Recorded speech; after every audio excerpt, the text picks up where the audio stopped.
All right, everybody. Welcome back to the Big Rem Podcast. I'm your host, Remy, and I got a special guest here with me, Miss Giget Johnson here.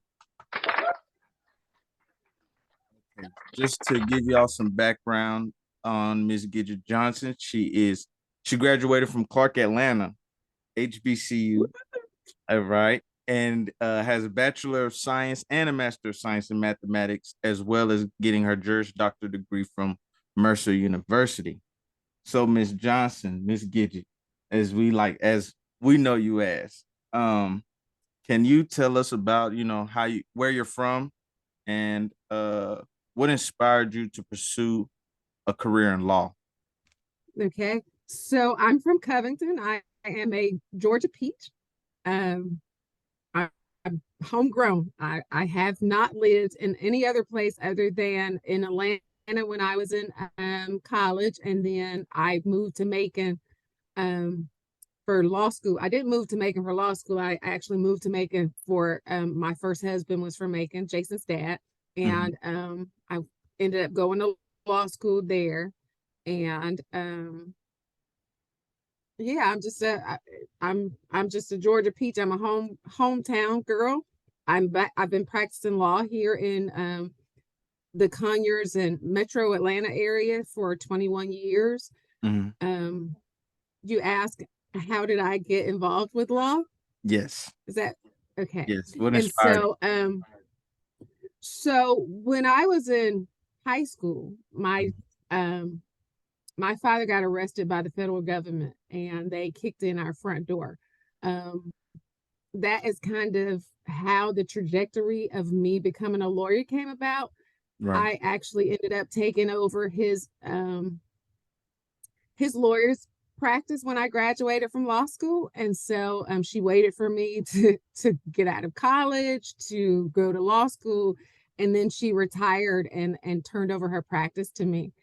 Um, and so, but yeah, like the way that I got involved with it was kind of not by choice, I would say right. necessarily. Like I think that and I always say that my father's storm um was was for him, but I'm the benefactor for Right, I right, benefited from him getting into trouble. And he went to trial. He was not convicted. And so we ended up, just becoming good friends with his lawyer. She became more like family. I think when you go through such a time as having federal drug charges, right. when you go through that, and I was actually at and still in high school. And so Mhm. when the federal government kicked in our door, my parents were still asleep, but I was up getting ready to go to school. My Right. older siblings were out of the house. And so I think them kicking in the door, me being the person to know that, hey, like that's the federal government. Right.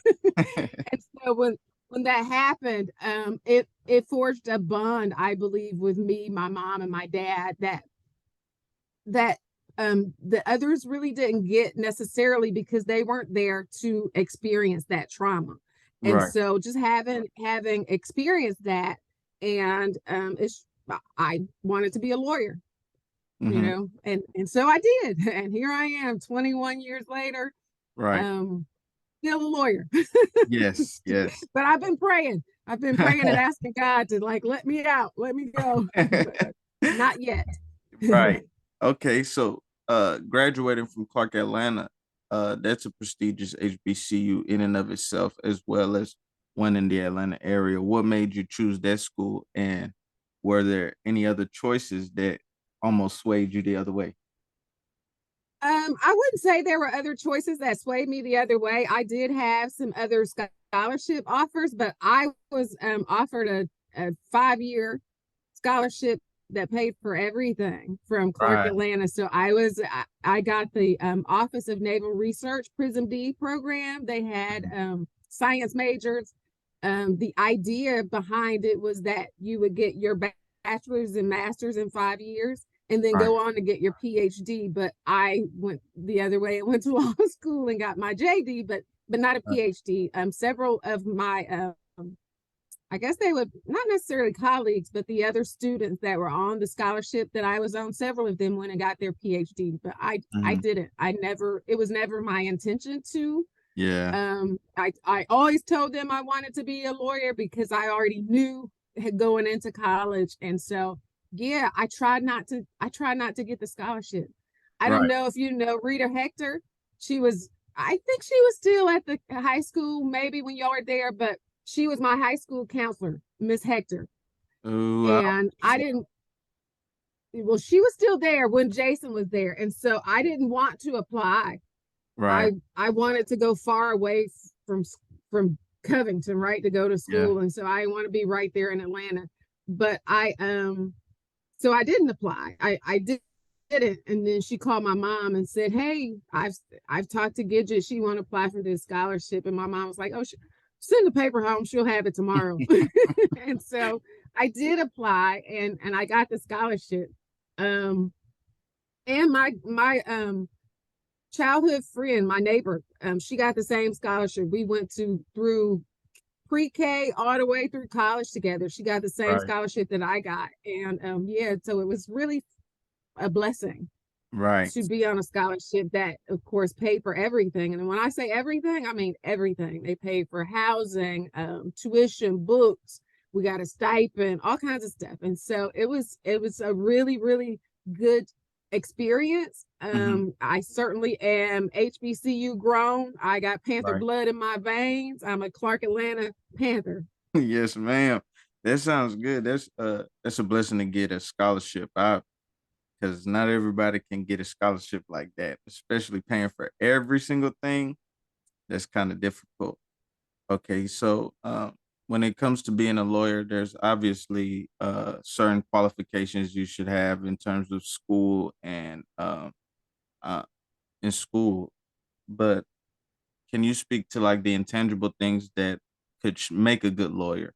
So I don't know exactly what to list off right now, but the intangible things that you can't see, but somebody has these qualities that make them a really good lawyer. So I think for me, I'm a criminal defense lawyer to the core of my being. Okay. And I Right. also handle family law and juvenile court cases. But I think to be able to think outside of the box is something that you don't really get that in law school. Like your ability to relate to people. Mm-hmm. I think my experience as well, my childhood trauma, I'm just gonna say what it really is, right? Right. It Right. was a traumatic experience. And so my trauma actually allows me to see things from the other side, where Right. perhaps another lawyer may not have had the same experience, thank God, right? Mm-hmm. But they also may not understand people who are in trouble.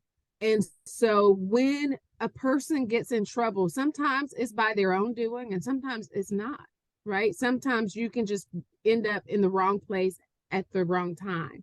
And so um I think being able to relate to what a family experiences outside of the defendant themselves, right? The person Yeah. that's in trouble, but their mom, their dad, their children, right? The Right. siblings. I think the impact that it has on families is not something that you can really explain to somebody. You kind of got to just go through it yourself. Right. Not that you would wish it on anyone, right? Yeah. But you just don't know. If you've never been arrested, be grateful, Yeah. but you just don't know from the other side unless it's hit home. And so I think the intangibles that I have just are that, like, this path for me has not been one that's necessarily chosen. I did get to make some choices, right? But Right. what I've learned is that God has a way of turning everything that goes on and that happens to us and that goes on in our lives and making it be for the benefit of us, in the end, right? Right. um I think that the I'm about to say statute, but the scripture, right? I'm such a Right. lawyer. The scripture is that all things work together for the good of them that love the Lord and are called unto his purpose. And so I remind myself and everybody else, it's all things, not some. So even when you are going through a storm, Right. if you can make it through the other side, right? There is an other side to every storm. And so it's just kind of like going through it and knowing that God is going to turn it around for you, that when you love him and you are walking and are called by him to do a certain thing, right? Right. Then he opens the door for you. He takes what other people may see as a blemish and turns it into just a shiny spot for you, Right. right? And so it's just knowing and trusting and believing that he has his hands on me. I believe I operate in the favor of God. Right. I certainly didn't have to take over a Miss Little's law practice. Like that's just something that doesn't happen to everybody, you know. And so I just believe that this practice of law that consumes, right? It consumes everything. Right. And every aspect of your life. Like if you're a lawyer, you really don't get to just turn it off. Not if you're a lawyer to your core.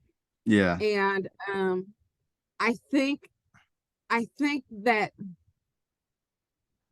it's just I I don't know. I don't know how to say it other than my path has not been one that I've necessarily chosen, um, but one that was laid out for me. I am walking in my calling, Yeah. and I'm pretty good at it, you know, or Right. so they think. You know, Yeah. sometimes I am, and Yeah. then there are times when I don't get good outcomes, and I have to like suck it up. I'm a sore loser, Right. and I don't like to lose, and so I'm also a fighter and a you know, like I'm just I Right. don't know, you know, but I can also use a sweet side. There's a sweet side to me that can be used in court that I might can reach somebody that the other lawyer might turn off, you know, like you Right. know, and so my Jason's granddad, my father-in-law, my first father-in-law, said you can get more with honey than you can with vinegar. Right. And I keep it with me. And so Yeah. I keep Yeah. that with me. Sometimes you can get more with honey. Sometimes you just gotta go knock somebody's head off. Right.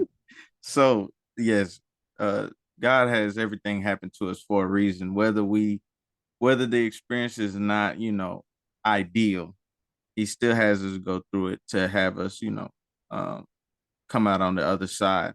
So you spoke to how you're a sore loser when it comes to um not getting the outcome you wanted. How do you deal with that? Because I guess from being a athlete, I guess it's like, we get these 24-hour rule. Let yourself feel however you got to feel for 24 hours. Now it's back to business and stuff like that. Is there something that you go by that you're just like, okay, if this doesn't happen the way I want it to, this is how I deal with it? Or So yeah. I cry. I have periods of time that I set aside to cry. Hmm. It not just for losses, but just because it's heavy. It's a heavy profession. Hmm. And so I don't practice fun law. I'm not closing houses. I'm not, you know, winning $1 million settlements, which could Right. possibly come from something traumatic anyway, right? So I don't want to discount that and say that it's fun law, but I handle people with problems. And so it is heavy. And I take time to come home sometimes and I can put my super Giget cape on and be just everything during the week, right? Right. But on the weekend, on Friday, I'm done. I'm spent. I don't have it to give. I need to take care of me. And so I come home and I might not leave back out of the house until Monday, right? And Right. now leaving out of the house might be just logging into Zoom. It might not be, I don't have to go to the courthouse all of the time now like we used to, right? Thank God for Right. COVID, but not really, not thank God. But you know, I know some good things exactly have what you come mean. out of COVID. And so it might just be, I just got to go throw something on and log on to Zoom, right? Right. But Yeah, like I'm I think I just got lost on the question, but ring me back in. Right. So how do you deal with you said Yeah, you, I you take time just to take some cry. time for me. And so Hmm. hmm so sometimes it's so heavy and I'm like a sponge. You could just like squeeze me just a little bit and I might cry. Right. And sometimes suffer with depression. To be just transparent, it's hard. Right. And so, but I've learned coping skills to know that hey, I gotta take some time for me because this is a heavy self-care. You gotta have this is a heavy profession. I'm carrying other people's burdens. I don't always get it the outcome that I want.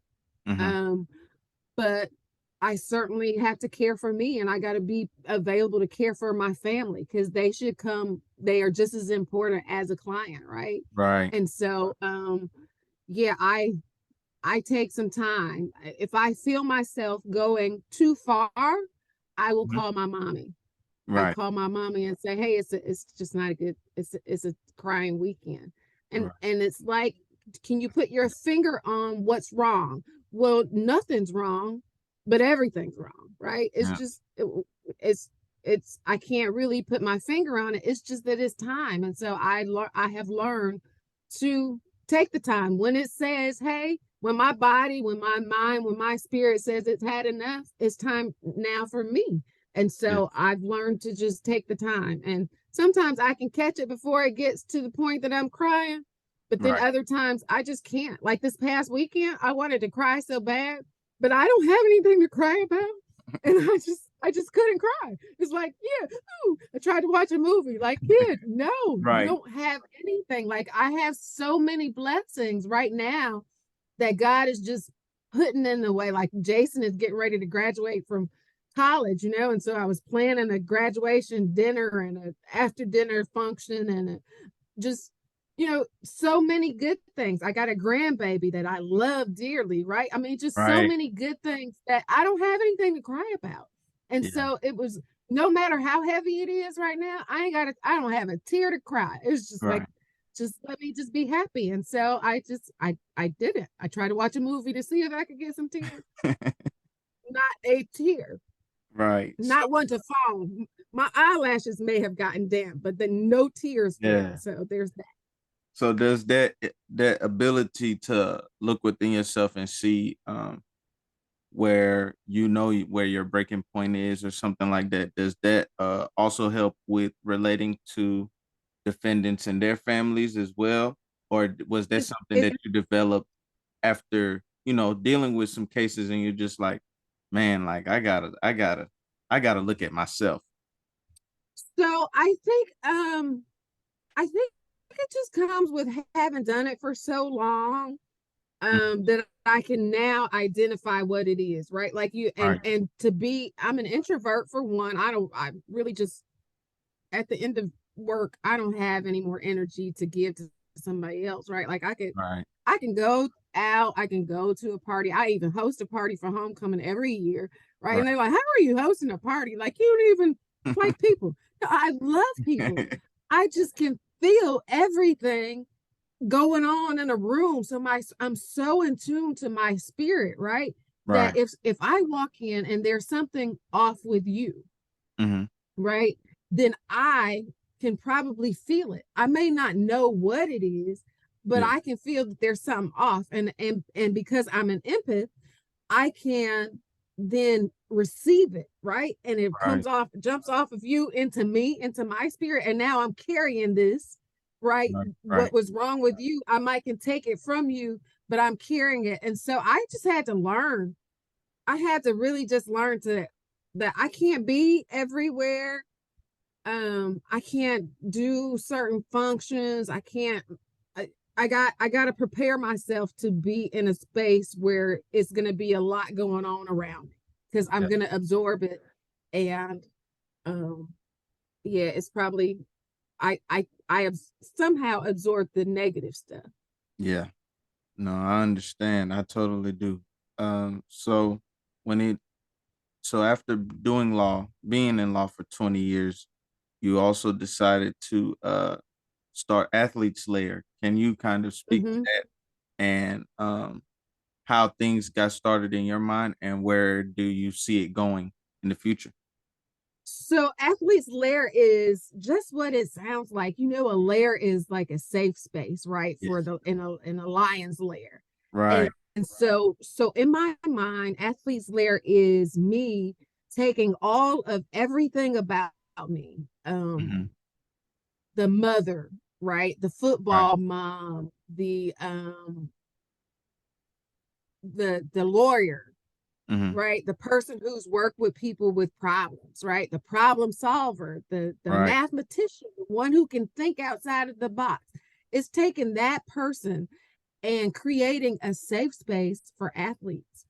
Hmm. This athlete's lair is my baby, right? I Right. had to get permission from God to do it. Like, Right. he's not giving me permission to walk away from the practice of law, but he has given me permission to, in addition to that, you can't leave this, but in addition to that, if that's what you want to do, then I'm going to bless it for you, right? Right. And so I've learned not to move on my own professionally.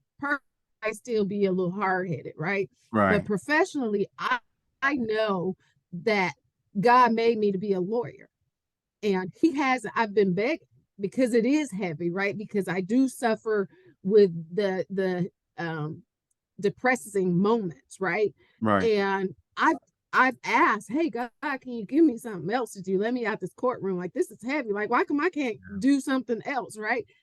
Yeah, go take a break and come on back. Go dust Mhm. yourself off and get on out there and get back in that courtroom, right? Right. But I ask for athletes lair, because I am a football mom, and this was the empty nester. Yes. Athletes lair is the product of me being an empty nester, a mom with one child who's going off to college, right? And so I had to really create something. Of course, there's Giget the lawyer, but who is Giget? Like, what is the space for Giget, right? Right. And so it was, what else can I do? I'm an overachiever Yes. by nature, I think, right? But what else can I do? And I want to do that. And so I prayed, I asked God. I took the test. I didn't pass the first time, and Hmm. I was crushed because I'm a sore loser, Right. right? Right. But I was crushed. Like, I was crushed, and I kind of just, I did allow myself space to cry, and have somebody to just be in a safe space so that I could cry. Like, oh, I'm so disappointed, because I'm a super smart girl. You know Yes. what I'm saying? And so We can see. Yeah. it took a hit to my ego. My ego took a hit, and like, you didn't pass, Hmm. but I didn't take a class, right? And they offered a class. So we're doing, like, we're at a seminar. They have a 2-day seminar. They're teaching you the test.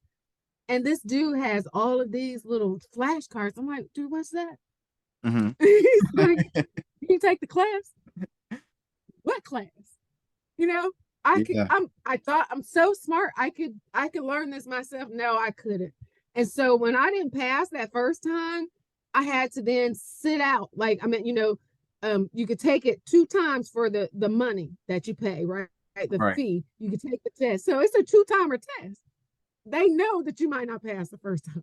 So I didn't pass, and I sat out. Okay, so I took the class for the next time, but COVID hit and they didn't offer the test. And Right. so then I had to study, like, just keep studying, right? So it's like a whole nother year for it to Wow. come back around.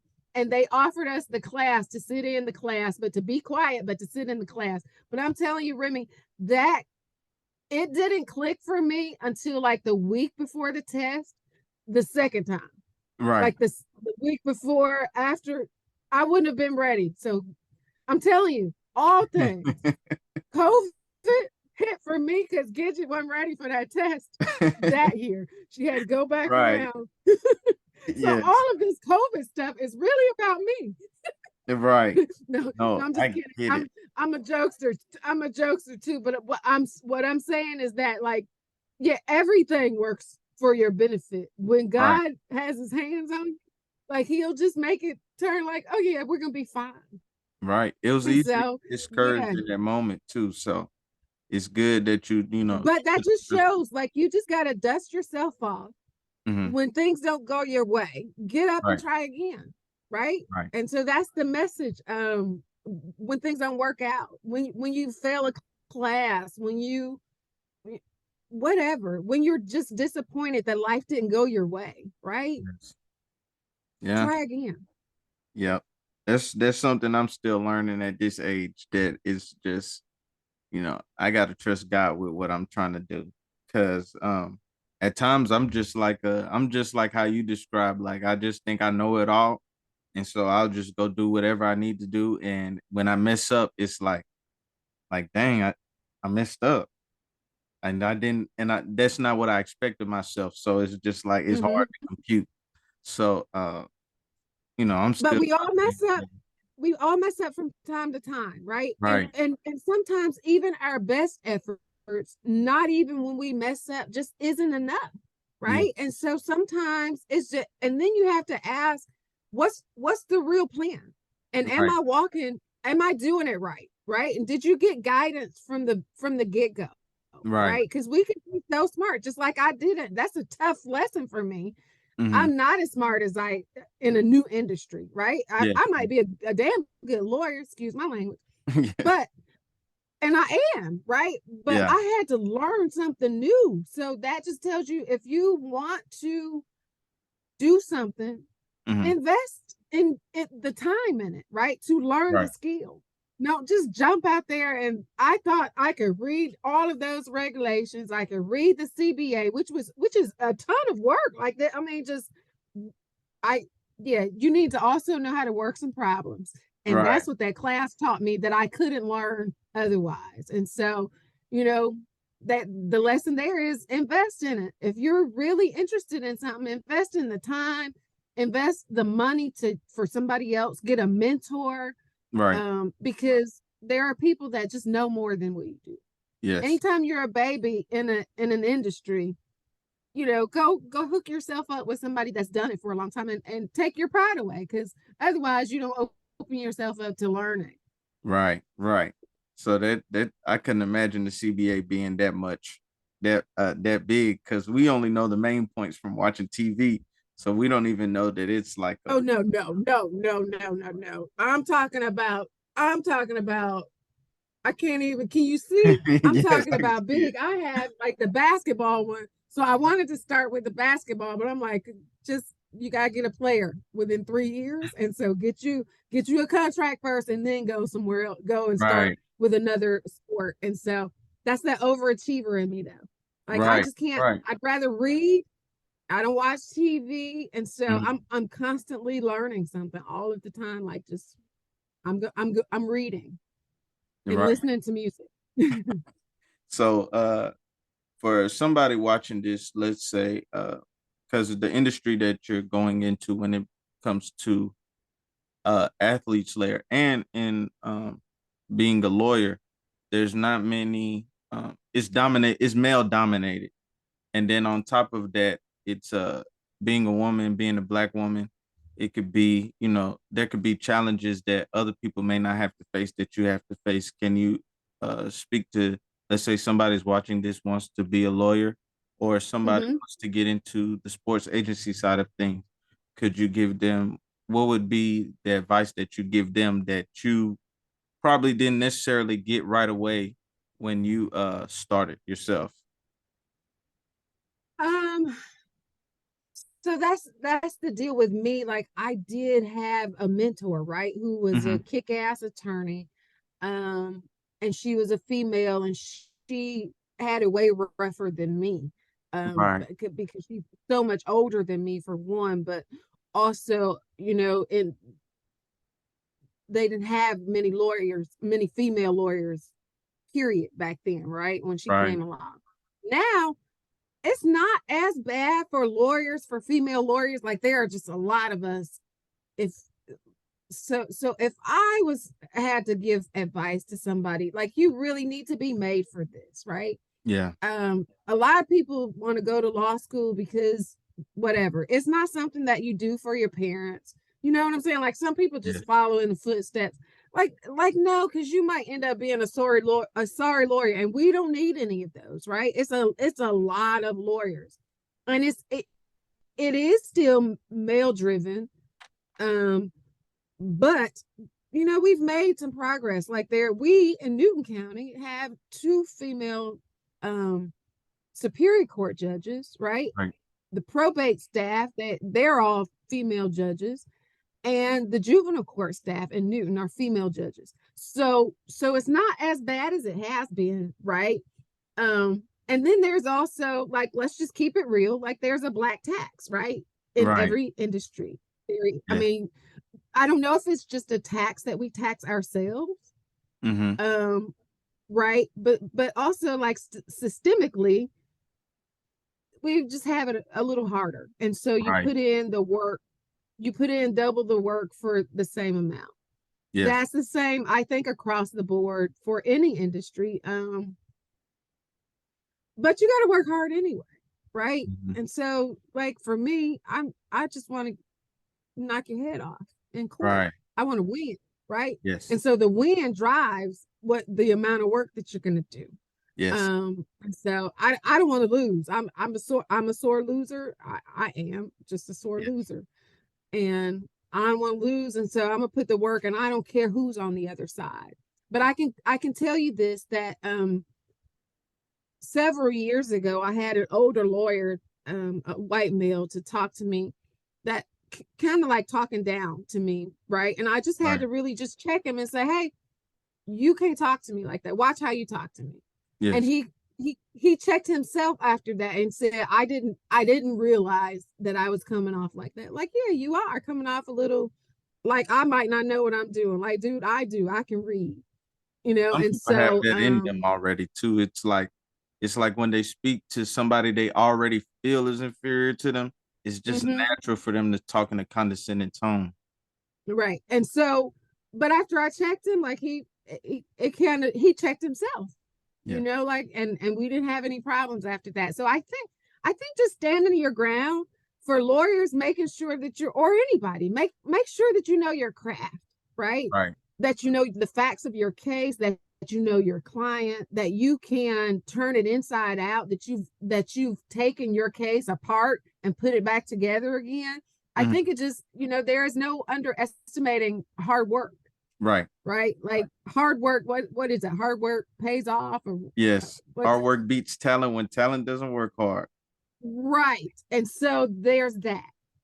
In any industry, work hard for what you want. Nobody is going to give it to you, right? And you don't get to come up off of somebody else's hustle. Like, that's my No. daddy made sure we knew that's his money, Right. not ours. Yes. I'm gonna let y'all use it, but that's his money. So you don't get to come up off of somebody else's hustle. You got to work for what you want out of life. Like, Right. and there is no getting around hard work. And if you put in the work, you're going to have some results.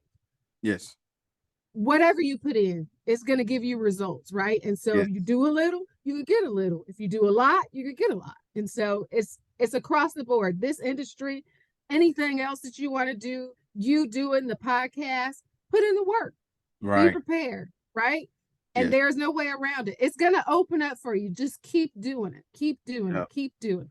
Yeah, I'm not a very patient person, but just with this, because this is I've always been the person, at least I don't know if you saw it, being the football mom and being around our team a lot. I was a person that people listened to, and eventually over time through Instagram and stuff like that, people were like, if you start a podcast, I'd listen. And I kind of was like, I don't know exactly how to start. I may need this, and that. But eventually I was like, you know what? I got a phone, I got a microphone. I could just start here. And at this point, it's just being consistent and with the work that I put in. The same mindset that I took when I had to go play for Newton, the same mindset that I had to take when I had to go play for West Georgia is the same mindset that I'm taking here. That is just, we're gonna put in hard work. And on a consistent basis. It can't be the only time I get up is for when I'm about to sit in the camera in front of you. I have to put in the work beforehand and stuff like that. And it comes with trial and error. And I'm still learning it's almost like learning on the job for me, because there's really no blueprint to how I can succeed besides the fact that I have to work hard and stay on a consistent path. And lawyers learn on the job too. That we don't have to go Right. do an internship or something before, or like doctors have to go do what do they call it? I don't know what they A call it. residency or something like that. Right. We ain't no residency for your lawyer is learning on the job. And so Right. just keep doing it. I'm really, really proud of you, Remy. I've always had Thank great you. respect for you. And I'm looking forward to great things from this podcast. And Thank you're you gonna so do much. great. Just keep putting in the work. I'm so excited for you. And thank you for having me on your show. Thank you for joining me. We're running short on time, but I appreciate you joining me because you gave some really insightful conversation, especially for people that think that this whole thing is just on them. There's a higher power that is in control of all this. So sometimes you just for every time you need to just, kind of lean on him. That's what he The, wants us to the do for guy. everything. Exactly. Exactly. So thank you for joining me. And thank you guys for tuning in